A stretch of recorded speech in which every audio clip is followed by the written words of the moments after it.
The next day, taking advantage of Li Zong's identity, the king advised the princess not to get too close to his brother. After much thought, the princess felt Li Zong's words made sense, but she still felt unwilling and determined to make the king abandon the idea of marrying her.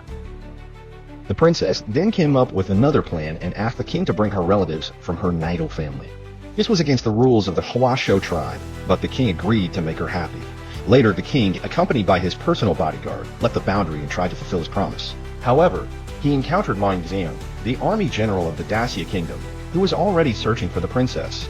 It was effortless for the king. He stunned them one by one and brought them to Beastly City. At the palace, the king hosted a banquet to entertain the princess's relatives, allowing them to meet with her. The princess was pleasantly surprised and exchanged glances with Ma Yingxiang, arranging for them to meet secretly that night. Just as she was about to meet with Ma Yingxiang, the king saw through her plan and had guards stationed outside her chamber. He also reminded her to keep her promise. The princess was frustrated but had no choice. On the other hand, Zhao Yang passed on information to her boss about the visit of the general from the Daxia kingdom. Meanwhile, Ma Yingxiang accidentally knocked over the food and called out to see the princess. Chenair, a palace maid, had no choice but to personally deliver the delicacies to him. However, when the two met, they accidentally embraced each other. Ma Yingxiang's heart raced with great interest in this little palace maid.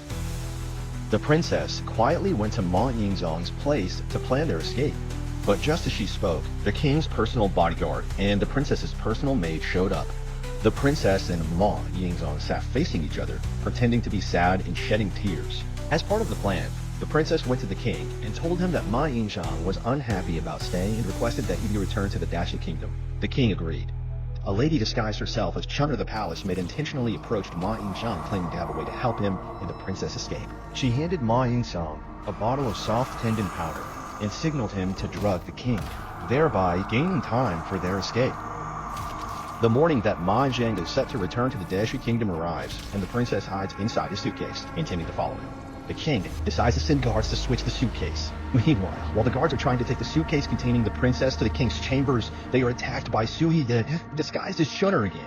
She opens the suitcase and pours a powder on the princess, making her unconscious.